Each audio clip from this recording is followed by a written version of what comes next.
Today I'm creating an outdoor-themed housewarming gift, and I'll show you how.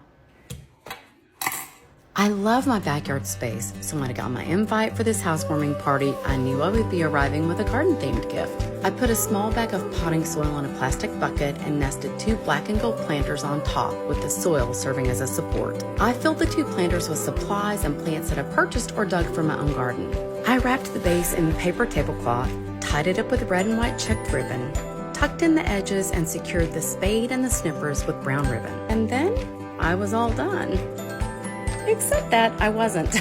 I remembered I had butterflies that would be perfect, so I fluffed some up and stuck them on minutes before we needed to walk out the door.